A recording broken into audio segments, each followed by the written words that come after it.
Hello dear, welcome करता हूँ आप सभी को, जितने भी मेरे डियर सेकेंड ईयर के डियर स्टूडेंट हैं। पता है कि इस सप्ताह में तीसरा वीडियो है आपके पढ़ाई का, और यह तीसरा सब्जेक्ट आपका मेंटल हेल्थ नर्सिंग है, जिसका 32 नंबर का वीडियो है जीएनएम सेकेंड ईयर का। तो आप लोग अच्छे से देखिए, समझिए, बहुत अच्छे प्रश्न 3 प्रश्न लेकर आए हैं। तो चलिए करते हैं, बिना किसी देरी किए हुए शुरू करते हैं। पहला प्रश्न है आपके सामने क्राइसिस के बारे में, संकट के बारे में। देखिए, संकट जो होता है वह एक प्रकार का स्थिति होता है जब व्यक्ति अपने आप को जो है असहज महसूस करता है, ठीक है ना। तो वह जो है संकट की स्थिति उत्पन्न होती है। संकट इसका तात्पर्य उन परिस्थिति से है। देखिए, संकट एक अवस्था होता है, ठीक है। क्राइसिस एक जो है अवस्था है, ऐसा अवस्था है, ऐसा परिस्थिति से है जिसके कारण व्यक्ति के समान कार्य बाधित होते हैं। संकट के कारण व्यक्ति को एक नॉर्मल जो उसके दैनिक कार्य होते हैं वो बाधित होते हैं, जिसके कारण व्यक्ति में क्या होता है, तनाव आता है। मान गए एक व्यक्ति है, ऑफिस में काम कर रहा है। अब जो उसके कारण उसके पास इतना न ज़्यादा काम का ओवरलोड हो गया कि उस ओवरलोड काम के होने के कारण व्यक्ति अपने आप को असहज महसूस करने लगा, ठीक है। अपने आप को बहुत ज़्यादा परेशानी महसूस करने लगा, और उसके कारण व्यक्ति में तनाव आ गया, भय उत्पन्न होता है, उद्वेग उत्पन्न होता है, समझ गए। और ये सारा स्थिति जो है व्यक्ति को उत्पन्न होता है, तो वही संकट की स्थिति हो जाती है। यह एक प्रकार का मनोचिकित्सक का प्रकार है। अब संकट जो होता है, संकट एक प्रकार का आपका यह चिकित्सा के भी काम करता है, क्योंकि यहाँ पे व्यक्ति जो अपने आप को असहज महसूस करने लगता है, तब जाके वह अपने आप को जो है ट्रीटमेंट के लिए उपाय ढूंढने लगता है। इसीलिए इसे मनोचिकित्सा का प्रकार भी कहा गया है, ठीक है। जो व्यक्ति के जीवन में उत्पन्न अत्यंत कठिन परिस्थितियों का सामना करने में सहायता प्रदान करता है। क्राइसिस जो है व्यक्ति को, संकट की अवस्था में क्या होता है कि उस समय व्यक्ति अपना बाधित तो होता है, व्यक्ति के कार्य भी बाधित होते हैं, व्यक्ति के तनाव भी, भय भी, उद्वेग भी, ये सब भी आता है। बट यह एक मनोचिकित्सा का प्रकार के रूप में काम करता है, क्योंकि यह व्यक्ति के जीवन में अत्यंत कठिन परिस्थिति जो आता है, जो संकट आता है, तो वह संकट की अवस्था जो है व्यक्ति को उसको कठिन परिस्थितियों से लड़ने में मदद भी करता है, समझ गए ना। मीन्स संकट और संकट की अवस्था, समझ गए। तो संकट आता है तो वह अपने साथ क्या करता है कि वह अपने साथ जो है सारे सॉल्यूशन को भी लेकर आता है, ठीक है ना। जो व्यक्ति जब सोच ले संकट के निवारण के बारे में, परेशानियों के बारे में, तो जो है वही देखिए, क्राइसिस एक प्रकार का स्थिति है, एक प्रकार का समय है जब व्यक्ति अपने आप को असहज महसूस करे, परेशान महसूस करे, उसका काम बाधित हो, जिससे व्यक्ति में तनाव आ सकता है, भय आ सकता है, उद्वेग आ सकता है। तो यही अवस्था संकट का अवस्था कहलाता है। और चूँकि संकट के अवस्था होता है, तो व्यक्ति अगर सोचेगा कि मैं ये काम के बोझ को जो है छोड़ दूँ अभी थोड़ा देर के लिए, तो छोड़ने के बाद भी उसको बहुत ज़्यादा परेशानी आने लगेगा, डिप्रेशन हो सकता है, क्योंकि छोड़ने से काम और ज़्यादा बढ़ेगा ही। तो उसके लिए अगर वो व्यक्ति समाधान ढूंढेगा, तो वो संकट के समय जो उसका समाधान ढूंढता है, तो वही क्राइसिस के अंदर आता है, ठीक है ना। और यह जो है व्यक्ति को जीवन में अत्यंत कठिन समस्याओं से लड़ने में भी मदद करता है। इसीलिए इसे मनोचिकित्सा का एक प्रकार भी कहा गया है, ठीक है। अब यहाँ पे अलग अलग जो है डिफिनीशन है, देख लीजिए। ऑक्सफोर्ड इंग्लिश से डिक्शनरी के अनुसार संकट एक समय है। संकट क्या है? एक स्थिति है, एक समय है जिसमें कोई समस्या अपने चरम स्तर पर होता है, जिसमें व्यक्ति को जो समस्या होगा वह सबसे ऊंचे लेवल का होगा, एवं इस समय इसका निवारण भी आवश्यक हो जाता है। इसीलिए इसे जो है मनोचिकित्सा का प्रकार भी कहा गया है, क्योंकि इस समय एक समय है संकट, और इस समय जो समस्या अपने चरम पर होता है उसका निवारण भी जो है आवश्यक यहाँ पे होता है, ठीक है ना। इसीलिए इसे जो है कठिन परिस्थितियों में जो है लड़ने वाला कहा गया है, ठीक है। बाकी संकट के प्रकार की बात करेगा, तो संकट की प्रकार में आपके सामने में है विकासात्मक संकट, डेवलपमेंट क्राइसिस। एक होता है डेवलपमेंट क्राइसिस। यह संकट जीवन की विकास अवस्थाओं में आते हैं, ठीक है। जब विकास होता है, जब व्यक्ति एक अवस्था से दूसरी अवस्था में प्रवेश करता है, तो उसमें भावनात्मक, मानसिक, शारीरिक परिवर्तन आते हैं जो व्यक्ति के जीवन को प्रभावित करते हैं। तो यही जो है डेवलपमेंट क्राइसिस होता है। क्राइसिस के मतलब होता है प्रभावित करना, ठीक है ना। एक होता है सिचुएशनल क्राइसिस। यह जीवन में आवश्यकताओं और नकारात्मक घटनाओं के परिणाम स्वरूप उत्पन्न होती है। उदाहरण, तलाक, नौकरी जाना, प्रियजन का निधन। कभी कभी यह जो है आपको स्थिति काफ़ी गंभीर हो सकता है, जैसे किसी प्रिय का निधन हो जाना, नौकरी चला जाना, शादी के बाद तलाक हो जाना। तो ये सब जो है आपके सिचुएशनल क्राइसिस होता है, जो स्थिति के अनुसार जो है उत्पन्न होता है समस्या, ठीक है। तीसरा है आपका आकस्मिक संकट, देख लीजिए एडवेंटियस क्राइसिस। एडवेंटियस क्राइसिस का मतलब है कि इस प्रकार का संकट भाग्य या ईश्वर के द्वारा दिया गया होता है, जो आकस्मिक रूप से अचानक प्रकट होगा। उदाहरण के लिए प्राकृतिक विपदाएं, अपराध, हिंसा, मृत्यु। देखिए संकट एक प्रकार का समस्या है, ठीक है, एक प्रकार का समस्या का समय होता है संकट। अब इस समस्या के समय संकट जो होता है यह तब आएगा जब आपको लगेगा कि यह सबसे जो है स्थिति जो है भयावह है, सबसे अंतिम, अब इसका निवारण जरूरी है। तो उस संकट के समय व्यक्ति निवारण भी खोजता है, इसीलिए इसे जो है मनोचिकित्सा का प्रकार कहा गया है। क्योंकि होता तो ये समस्या है संकट, लेकिन इस समय व्यक्ति निवारण भी ढूंढने का प्रयास करने लगता है, इसीलिए इसे जो है आपको लड़ने वाला, इससे जो है आपको मनोचिकित्सक का प्रकार भी इसीलिए कहा गया, क्योंकि समस्या होता है वह अपने उच्चतम बिंदु पर होता है क्राइसिस में, और व्यक्ति इस समय अपने आप को जो है छुटकारा पाने के लिए समस्या से उपाय भी ढूंढने लगता है, ठीक है ना। तो उपाय ढूंढेगा तो कहीं ना कहीं उसको लाभ मिलेगा ही, ठीक है ना। तो ये 3 प्रकार होता है, याद रखिएगा, विकासात्मक, स्थितिजन्य और आकस्मिक, 3 प्रकार के संकट, ठीक है। अब इसमें लक्षण क्या होते हैं? लक्षण में जैसे आत्महत्या के विचार, व्यक्ति काफ़ी परेशान हो जाएगा तो आत्महत्या का विचार आ सकता है। व्यक्ति को नींद नहीं आना, आघात, शौक लगना, मन दुखी होना, क्रोध होना, थकान होना, ये सब जो है नॉर्मली होता है, समझ गए। भय उत्पन्न होना, ठीक है ना, भय उत्पन्न होना, पीठ में दर्द होना, सेक्स की इच्छा में कमी होना, असहायता महसूस करना, भावहीनता, समझ गए, सिर दर्द करना, मनोतेजक पदार्थ का उपयोग करना। तो ये सब एक संकट की अवस्था में व्यक्ति के अंदर आता है। जब व्यक्ति कोई ज़्यादा बहुत परेशान रहेगा तो उसको सिर में दर्द, भावहीनता, असहायता महसूस करेगा, सेक्स की इच्छा में कमी होगी, ठीक है, पीठ दर्द होगा, भय होगा, मनोतेजक पदार्थ का उपयोग कर सकता है व्यक्ति, दारू शराब, दुखी मन हो सकता है, क्रोध, थकान, आघात, नींद न आना, आत्महत्या का विचार भी आ सकता है। क्योंकि इसमें व्यक्ति परेशान होता है संकट की अवस्था में, तो वो जो है डिप्रेशन में, एंजाइटी में, ये सब में चला जाता है। और जब ये सब में चला जाता है तो आत्महत्या का विचार, सेक्स के कमी, भावहीनता, सिर दर्द, ये सब होता ही है, समझ गए ना। इसके लिए नर्सिंग प्रबंध क्या किया जाएगा आपके सामने में है। व्यक्ति को उस घटना का वर्णन करने के लिए कहे जिसके कारण संकटावस्था पैदा हुई है। नर्सिंग प्रबंध में जो व्यक्ति को जिस कारण से संकट आया है, संकट का अवस्था, वो जो है घटना के बारे में वर्णन करने के लिए कहे। व्यक्तिगत शारीरिक मानसिक अवस्थाओं का निर्धारण करे। जो है व्यक्ति का शारीरिक और मानसिक अवस्था क्या है उसका निर्धारण करे। इस बात का पता करे कि व्यक्ति को तनाव पैदा करने वाले पहले जो है सामना किया है या नहीं। पहले इस चीज़ को भी पता करे, डिटर्मिनेंट करे कि व्यक्ति पहले जो है कोई तनाव वाले चीज़ से सामना किया है या नहीं किया है। क्या अचानक से व्यक्ति के सामने ऐसा सिचुएशन आ गया है, अवस्था आ गया है जिससे व्यक्ति काफ़ी ज़्यादा परेशान हो गया है, तो वह भी एक संकट की अवस्था होता है। यदि पूर्व में अनुकूल विधियाँ अपनाई गई हो तो उसका परिणाम का पता करें। अगर व्यक्ति अपने आप को समस्या से हटाने के लिए, दूर करने के लिए कोई चीज़ का अपनाया गया है विधि का, तो उसके बारे में पता करें कि उसका क्या इफेक्ट रहा। नई अनुकूल विधियाँ अपनाने पर परिणाम जानना। अगर नई विधियाँ अपनाते हैं ट्रीटमेंट के लिए तो उसके परिणाम जानें। आत्महत्या और साधनों का मूल्यांकन करें कि व्यक्ति जो है इसका प्रयास किया है तो कैसे किया है। व्यक्ति को निजता का बोधन कराएं, मतलब खुद के बारे में जो उसे अवगत करवाएं। व्यक्ति द्वारा नशीले पदार्थों को प्रयोग को निर्धारण करना। व्यक्ति अगर नशीला पदार्थ ले रहा है तो आप उसे निर्धारण करें कि व्यक्ति जो है कब ले रहा है, क्या कर रहा है, ठीक है ना। ध्यानपूर्वक व्यक्ति की बात सुनकर उसकी तात्कालिक ज़रूरतों को पूरा करना चाहिए, समझ गए। नर्स पेशेंट रिलेशनशिप बनाना चाहिए। 10वां है लंबी बातचीत को छोड़कर सच्ची भावनाओं को पैदा करने वाला वातावरण को प्रोत्साहित करें, समझ गए।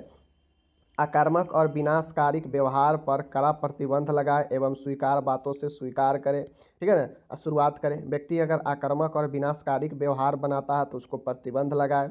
समस्याओं को सुलझाने में व्यक्ति की सहायता करे। व्यक्ति के समस्या नहीं सुलझने के कारण उसको संकट आ सकता है, तो उसको जो है सुलझाने में सहायता करे। ऐसे परिवर्तन के वैकल्पिक विधियाँ खोजे जो वास्तव में संभव हो। व्यक्ति का जो समस्या जो उसके सामने बहुत ज़्यादा उलझन आ गया है, उसको एक वैकल्पिक विधियाँ खोजे वास्तव में वह संभव हो। ठीक है, प्रत्येक विकल्प के परिणाम का मूल्यांकन करे कि जो भी व्यक्ति अपना रहा है उसको क्या रिजल्ट मिल रहा है। व्यक्ति की वैकल्पिक अनुकूल प्रक्रिया के चुनाव में सहायता करे। व्यक्ति को क्या चुनेगा, बहुत सारे ऑप्शन है, ठीक है, वैकल्पिक ऑप्शन है, उसमें से क्या चुनेगा कि व्यक्ति के लिए अच्छा रहेगा, तो उसको चुनने में सहायता करे।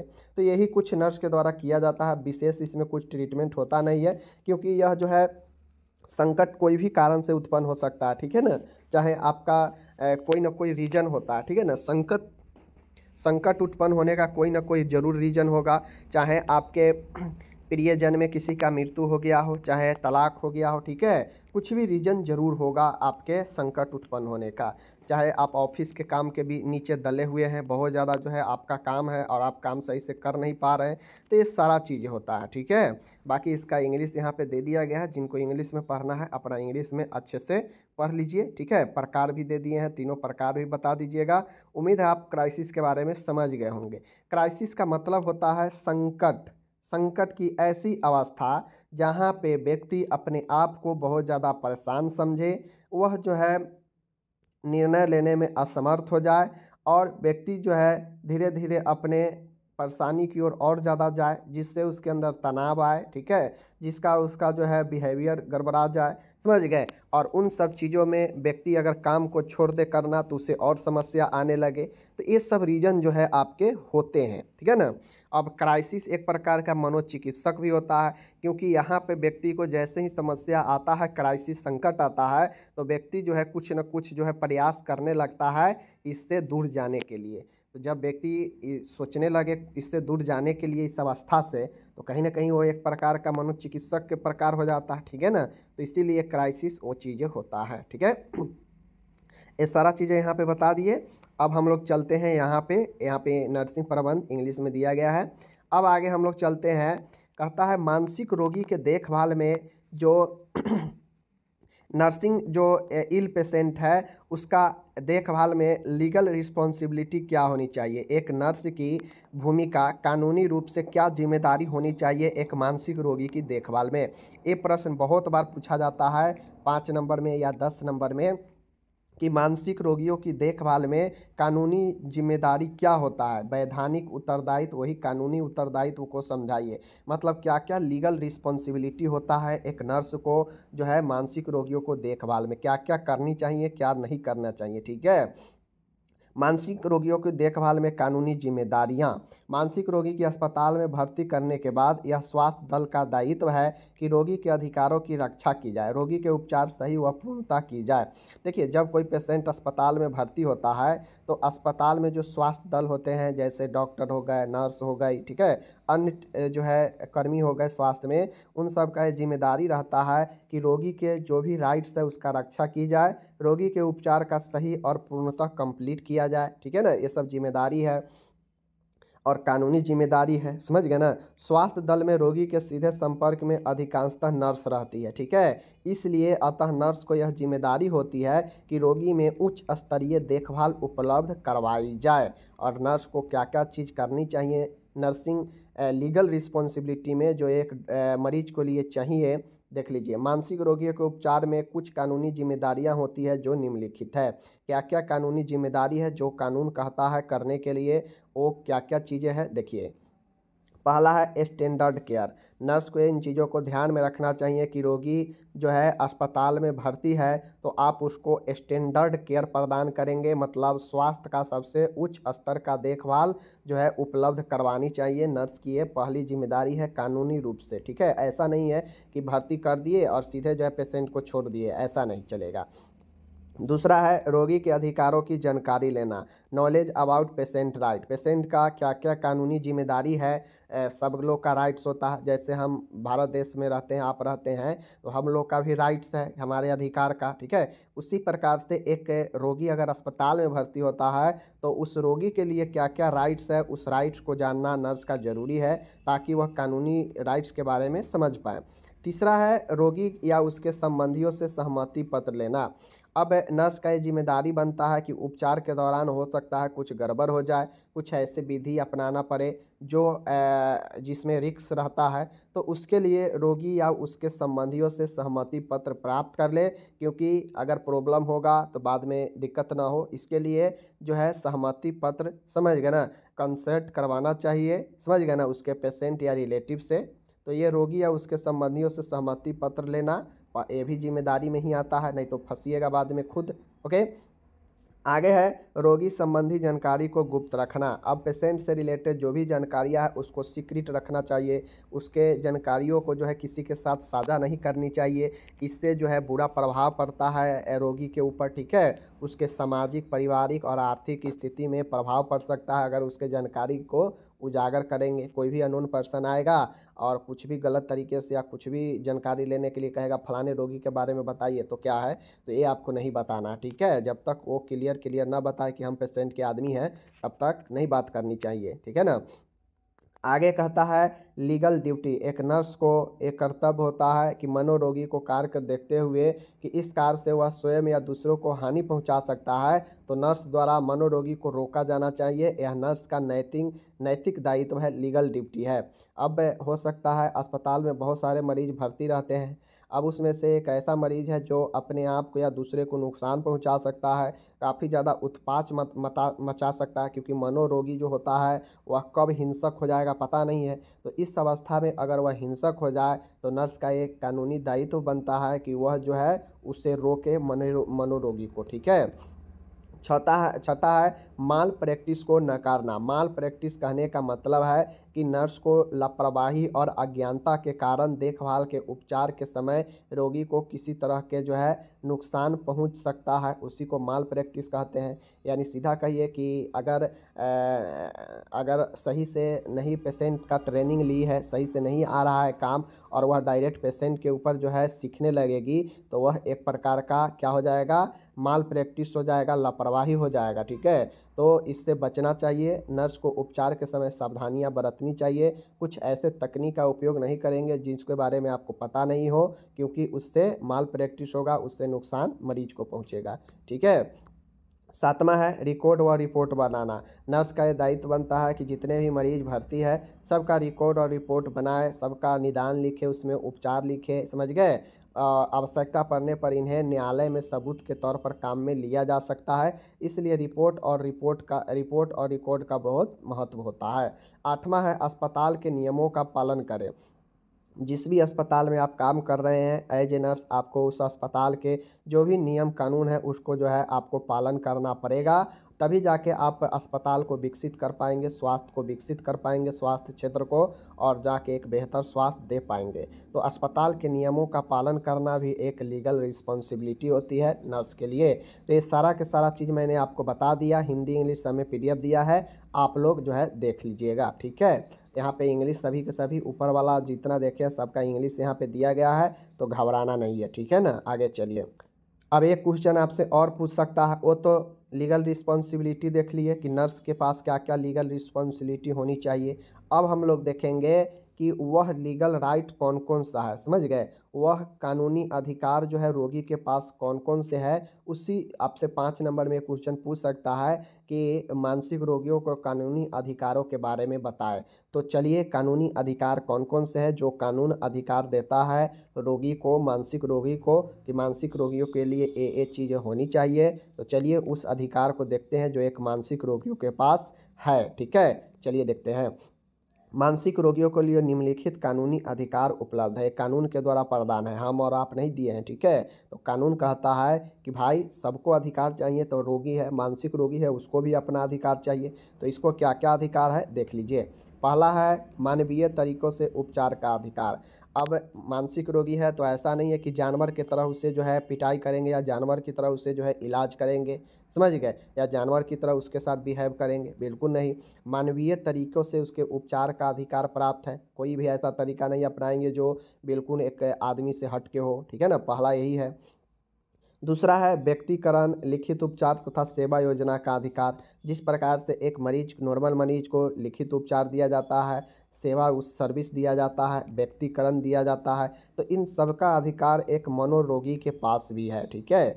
आपात स्थिति इमरजेंसी के अलावा अन्य स्थितियों में उपचार से मना करने का अधिकार। ठीक है। अब यहाँ पे जो रोगी होता है उसके पास ये भी अधिकार है कि वह इमरजेंसी के अलावा अन्य परिस्थितियों में भी जो है उपचार से मना कर सकता है, तो इसका भी अधिकार उसके पास है। आप उसके साथ ज़बरदस्ती उसका ट्रीटमेंट नहीं कर सकते हैं। ठीक है ना। देखभाल व उपचार प्रक्रिया में भाग लेने तथा उसकी तर्क संगत जानकारी का अधिकार। ठीक है। अब रोगी के पास ये अधिकार है कि वह देखभाल व उपचार के प्रक्रिया में क्या क्या चीज़ें जो है उसके बारे में भाग ले और उसके साथ तर्क संगत वह जानकारी लेने का अधिकार है। मतलब एक रोगी के पास ये अधिकार है कि उसके ट्रीटमेंट में कौन कौन सी प्रोसेस जो है किया जाएगा और उसके बारे में जानकारी लेने का अधिकार है उसके अंदर। ठीक है ना। पाँचवा है मेडिकल रिकॉर्ड प्राप्ति करने का अधिकार। नर्स के पास जो भी मेडिकल रिकॉर्ड है पूर्व में जो उसको चला है ट्रीटमेंट, उसका रिकॉर्ड प्राप्त करने का भी अधिकार है। समझ गए, तो बिल्कुल ले सकता है। गोपनीय निजता का अधिकार, उससे जो है सीक्रेट चीज़ों का जो है उसका ये अधिकार है कि उसके सारे जानकारी उससे संबंधित उसे गोपनीय रखा जाए, ये उसका अपना भी अधिकार है। ठीक है। किसी के साथ उजागर नहीं किया जाए। निग्रह और एकांतता का अधिकार, मरीज को ये अधिकार मिला है कि वह जो है किसी ऐसे जगह पर अपने आप को रहने का डिसाइड करे अस्पताल में कि वह एकांत हो और वह जो है बिना किसी हो हल्ला का जगह हो, बिल्कुल अधिकार हो, ऐसा एकांत वाला उसे अधिकार मिला है। ठीक है ना। आठवां है परिवार के सदस्यों से मिलने का अधिकार। मरीज को उसके परिवार से मिलने का अधिकार है, कोई रोक नहीं सकता है। ठीक है। उपचार पद्धति के चयन के अधिकार, अब जैसे जानते हैं मानसिक रोगियों में ईसीटी दिया जाता है। ठीक है। साइको सोशल थेरेपी दिया जाता है, दवाई दिया जाता है, ये सब तरीका है, विधि है। अब इस विधि में मरीज को मन होगा कि हम ईसीटी नहीं लेंगे, ईसीटी काफ़ी नुकसानदेयक है, तो फिर ईसीटी उसे नहीं दिया जाएगा, ये उसका अपना अधिकार है। ठीक है ना। 10वां है उसकी संपत्ति की देखभाल का अधिकार। अब जो भी वो सामान अपने पास लाया है, ठीक है, चाहे उसके घर पर हो चाहे अस्पताल में हो, उसके संपत्ति की देखभाल का अधिकार जो है उसके पास है। ठीक है ना। तो ये सारा मैंने 10 पॉइंट आपको बता दिया, 2 बार पीडीएफ से आप पढ़ लीजिएगा, यह जो है सारा चीज़ें आपको याद हो जाएगा। चाहे नर्सिंग के लिए रिस्पॉन्सिबिलिटी की बात कहें या फिर जो है मेंटल इल पेशेंट के लिए राइट्स की बात करें, आपको सब लिखना है। ठीक है ना। मैंने आपको अच्छे से डील कर दिया यहाँ पे हिंदी इंग्लिश सब में। तो आज मैंने आपको क्राइसिस बता दिया, आज मैंने आपको क्राइसिस बताया, संकट की अवस्था क्या है। तो जब कोई व्यक्ति अपने आप को किसी समस्या के कारण असहज महसूस करने लगे और उसके परिणाम स्वरूप जो है व्यक्ति में तनाव आ जाए, भय आ जाए, उद्वेग आ जाए, तो वही संकट होता है। ठीक है ना। तो ये चीज़ें होता है। अब संकट बता ही दिए, संकट में 3 प्रकार था वो भी बता दिए, प्रबंध बता दिए। ठीक है। नर्सिंग रिस्पॉन्सिबिलिटी एक बार और चलिए रिपीट कर देते हैं। ठीक है। अब देखिए nursing responsibility, legal responsibility for mentally ill patient, मतलब मानसिक रूप से पीड़ित व्यक्तियों के लिए कानूनी जिम्मेदारी क्या क्या है एक नर्स के लिए देखभाल में। तो देखिए पहला है कि नर्स उच्च स्तरीय देखभाल प्रदान करे, एक कानूनी जिम्मेदारी है उसका। ठीक है। दूसरा जिम्मेदारी ये है कि रोगी के अधिकारों के बारे में जानकारी लेना कि रोगी के पास क्या क्या अधिकार है। तीसरा है रोगी या उसके संबंधियों से सहमति पत्र प्राप्त कर लेना ताकि बाद में कोई जटिलता हो तो उसका जो है रिस्क ना रहे। चौथा है रोगी से संबंधित जानकारी को सीक्रेट गुप्त रखना। ठीक है ना। आगे है लीगल ड्यूटी, नर्स का एक लीगल ड्यूटी होनी चाहिए कि वह हर एक तरीके के समस्याओं में देखभाल कर सके मनोरोगी का। ठीक है। माल प्रैक्टिस को नकारना, मतलब वह जो है कुछ ऐसे काम न करे जो पेशेंट के लिए हानिकारक हो, माल प्रैक्टिस न करे। ठीक है। पेशेंट के ऊपर कोई जो है एक्सपेरिमेंट न करे, ऐसा माल प्रैक्टिस को नकारना। 7वां है रिकॉर्ड और रिपोर्ट बनाना चाहिए। और 8वां है अस्पताल के नियमों का पालन करना चाहिए। एक बेहतर मरीज को स्वास्थ्य देने में अस्पताल के नियमों का पालन करना पड़ता है। तो ये हो गया nursing responsibility, nursing legal responsibility for mental ill patient, मैंने बता दिया। बाकी यहाँ पे आपके सामने में है, इसका इंग्लिश यहाँ पे दिया गया है स्पष्ट रूप से, ठीक है ना। टोटल के टोटल आपको यहाँ पे लिखना है, ठीक है। अब यहाँ पे आता है मानसिक रोगियों के लिए कुछ जो है लीगल राइट्स है साइकेट्रिक पेशेंट के लिए। तो लीगल राइट ये है कि उसे मानवीय तरीक़ों से देखभाल हो, उससे भी लिखित उपचार मिले, उससे भी सेवा योजना मिले, ठीक है, चार्ट के द्वारा, ठीक है ना। आपातकालीन के अलावा अन्य परिस्थितियों में वह जो है उपचार से मना करे, इसका अधिकार है, ठीक है। देखभाल व उपचार के प्रक्रिया के जानने के बारे में, समझ गए, जानकारी ले सकता है कि हमें किस प्रकार से कैसा देखभाल मिलेगा, ये जानकारी लेने का अधिकार है उसके पास। मेडिकल रिकॉर्ड मतलब मेडिकल के जो भी रिकॉर्ड है वो भी प्राप्त करने का अधिकार है। उसे गोपनीय निजता का अधिकार है कि उसके भी इंफॉर्मेशन को गोपनीय रखा जाए। 7वां है वह एकांत का अधिकार प्राप्त है, उसे एकांत में रह सकता है। 8वां है परिवार के सदस्यों से मिलने का अधिकार है। उपचार पद्धति के चयन करने का अधिकार है और उसकी संपत्ति के देखभाल का भी अधिकार उसे मिला है। तो ये सारा जो है लीगल राइट्स है किसके लिए, साइकेट्रिक पेशेंट के लिए, मनोरोग पेशेंट के लिए मैंने बता दिया। आप लोग इसको अच्छे से लिख लीजिएगा, ठीक है। मिलते हैं अगले वीडियो में, अपना ख्याल रखिएगा।